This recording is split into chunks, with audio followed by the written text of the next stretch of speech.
You may have heard the story of an elderly woman who every morning sat at her kitchen table with a cup of coffee, looking out the window at her neighbor's yard.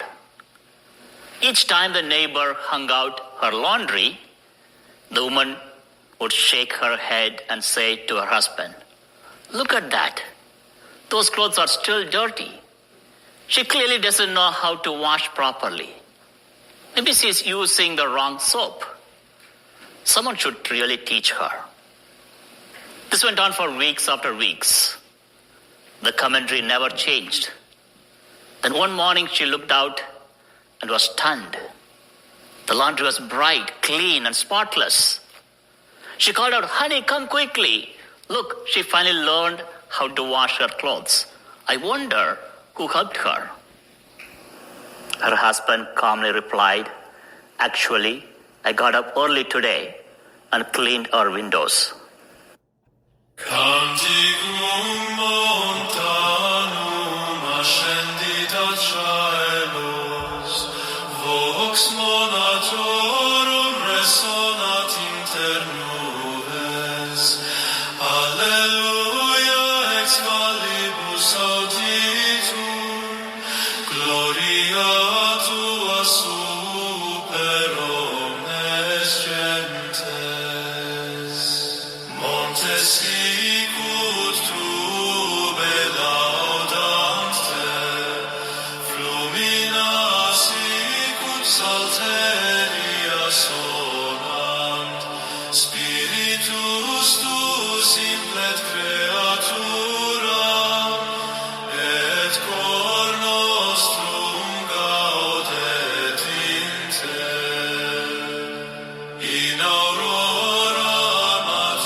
Peace be with you. Friends, for this 19th Sunday of Ordinary Time, I want to do a little apologetics with you. I promise, though, I will get to the readings. But, I do a lot of work online with people who are often skeptical of religion, and you hear their questions. When I'm coming up against someone, let's say from the left wing, who's, just dismissive of religion, they say, I'm told, tired superstition, and it's irrational, et cetera, et cetera. I usually ask a couple of questions. First one is, well, do you believe in science? And, without exception, they say, well, yeah, of course, follow the science. And look, I'm against superstition. I like modern science. I said, okay, good. I like science too. I say, the condition for the possibility of any science is the keen sense that the world in every nook and cranny is intelligible. It can be understood. It has something like a rational pattern to it. Otherwise, science wouldn't get off the ground. If things were just utter chaos, there was no intelligibility, I couldn't launch a science. I can launch biology, psychology, physiology, because there's logos in all three, right? I'm looking for the logos in bios. What's the logos in life? Psychology, I'm looking for the logos in the psyche. What's the intelligibility of the mind, right? Or like astronomy. Well, it's not logos, but it's nomos, which means law. I'm looking for the law of the stars. All of science, I remind them, depends upon the mystical intuition that reality is marked by intelligibility. I think I've told you before about the great physicist Eugene Wigner, who writes this article in 1960 called The Unreasonable Effectiveness of Mathematics in the Physical Sciences. What struck Wigner, who was a secular Jew, by the way, not a religious man, what struck him was how weird that we need the most abstract, complex mathematics to describe the qualities of physical reality. Why should that be true? That there's such a rich intelligibility, patterning within physical things. How about Einstein, my favorite quote of his? The most incomprehensible thing about the universe is that it's comprehensible. Let that sink in. I often say to these critics of religion, the weirdest thing, the hardest thing to understand about the world is that it's understandable. So here's my question to my, liberal critics of religion. How do you explain that? Why is that true? Where does this universal intelligibility, describable with the most complex mathematics, come from? You know the answer I get typically? I don't know. It's just that's the way it is. Good answer? I don't know. Any other arena of life where you think an answer like that's a good answer. Hey, why is that the case? Well, I don't know. That's just the way it is. It's dumbly there. I got a better answer. Why is the world marked by mathematically precise and complex intelligibility? Because it was made by a mathematician. In the beginning was the Word, and the Word was with God, and the Word was God, and all things that came to be through that Word. I don't know about you, Mr. Rationality, I'll often say, but that strikes me as a much more rational answer to the question of universal intelligibility. Okay, then I say, while you're thinking about that, let me ask you a follow-up question. How is it that we are capable of understanding the intelligibility of the world? You say, well, no, it's from your mind or it's from your brain. And okay, but you're a complete materialist, right? You don't think there's any purpose or direction of the universe. It's under no intelligent direction. Things just happen by dumb chance, by the accidents of evolution, and that's how the brain was produced, according to you. Yeah. Well, here I echo the great John Lennox, the Oxford mathematician who was an apologist too. He said, well, why in the world would you trust it? This brain is just thrown together by haphazard chance and evolutionary accidents. Why would you trust it? If your computer was just sort of was thrown together by haphazard accident, would you trust its calculations? See, the intelligibility of the world is met by an even more puzzling, if you want, capacity to understand the world.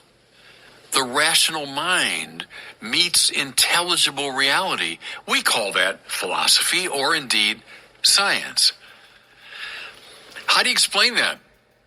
I don't know. dumb chants, just the way it goes. Come on, it's a stupid answer.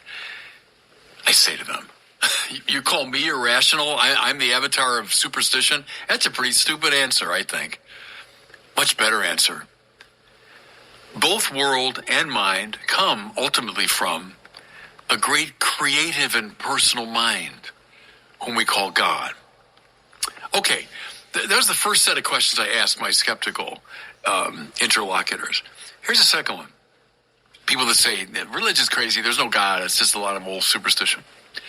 I'll say, do you think slavery is wrong? And I said, well, yeah, of course I do. Well, what if I just said, no, it's just the consensus of the culture. Most people agree to it, so we say, okay, slavery's wrong. But, heck, 200 years ago in our country, the consensus was that slavery was okay. There were opponents of it, sure. But I'd say the general consensus 200 years ago was that slavery was okay. Go way back to someone like Aristotle, a brilliant philosopher. He thought slavery was natural, that some people were suited for slavery. So what if I said, hey, someday the consensus might change again and we'd say slavery is okay? No. My interlocutor always says, no. Slavery is just wrong. I said, yeah, I agree with you. It is. It's not a matter of just consensus. It's really wrong. Then I say, how about racism? Is racism wrong? Well, yeah, of course it is. I mean, that's like just a basic moral principle of anyone on the left wing today. Racism, of course it's wrong. And I say, yeah, I agree with you. It's wrong. But I said, look, even 150 years ago, a lot of people in our country would have said, no, there's a difference between the races, and some are higher than others, or superior and inferior races. And so, treating people accordingly and segregating them and organizing society according to hierarchies of race is okay. Very bright people and good people said that 150 years ago. Yeah, but they were wrong. Yeah, I agree with you. I agree they were wrong. But heck, what if in 150 years from now, things shift around and there's a different consensus and people say, I think slavery's okay. No. My interlocutor always says, no. Slavery is racism is just wrong. Okay, in other words, I say, you believe in objective moral value. You think there are some things that are objectively right or wrong. Where's that come from? Where do these values come from that are not a matter of just vote or consensus or the opinion of the crowd, that are in themselves good and evil? Where does that come from? I don't know, just the way it is. Really? That's your answer? While you're thinking about that, I'll say, let me ask you another one. How do we come to recognize these moral values and disvalues? How do we come to say, yeah, that's right, or, that's wrong? Where's that come from? Oh, I don't know, just it's some kind of, instinct that we have. Let me go back now to the scripture. I think a great breakthrough in Western consciousness is reflected in this reading from the first book of Kings. Remember the famous story of Elijah? He's on the run, and he comes to Horeb, the mountain of God, and he's in great distress. And the Lord says, I'm going to be passing by, right? A strong and heavy wind was rending the mountains, crushing the rocks, but the Lord was not in the wind.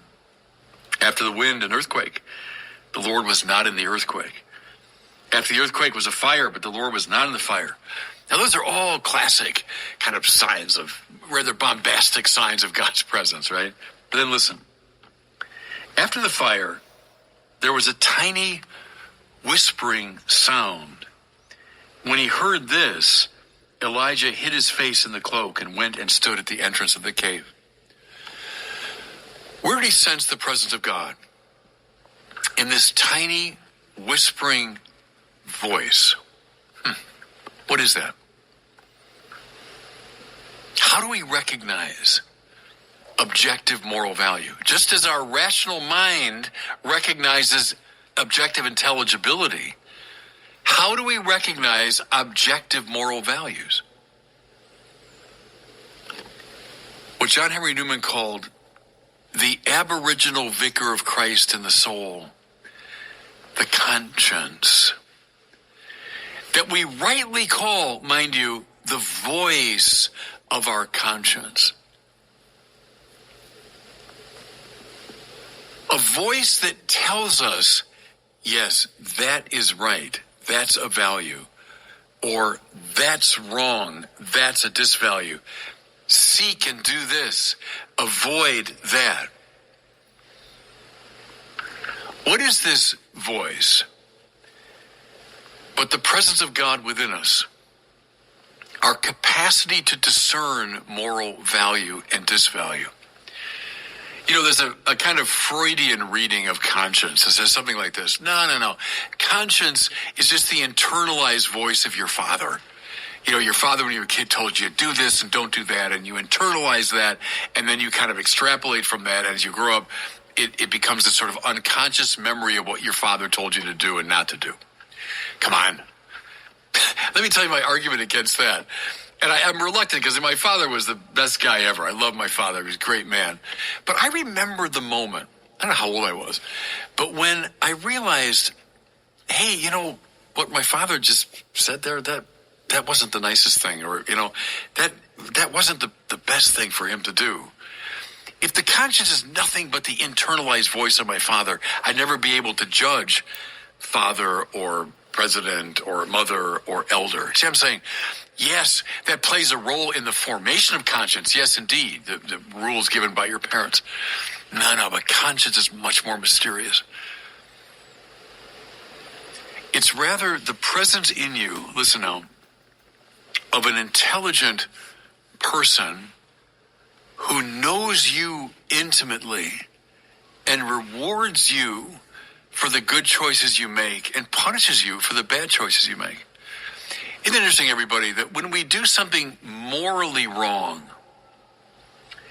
we feel that we've offended someone, and we feel accordingly ashamed. Let's say, you know, I'm a builder and I did something wrong. You know, it was bad architecture or bad masonry or whatever, and it didn't work out well. Well, I might feel like, oh, God, I was stupid and that was a mistake. But I don't feel like I'm ashamed in the presence of someone. I might feel stupid. But when you do something morally wrong, what do you feel? As if you've hurt someone. When you do something morally right, you feel that you've pleased someone. There's a tiny whispering voice that enables us to know objective moral right and moral wrong. Just as God placed these values in the world, so it's God who enables us to intuit them and understand them. So, next time you're up against someone who's just completely dismissive of religion, ask those two questions. How stand you with science? How stand you with objective morality? I think you follow both of those convictions all the way, you come to God. You come to the author of intelligibility, the author of moral value, and the one that enables us to understand intelligibility and discern moral value. And God bless you.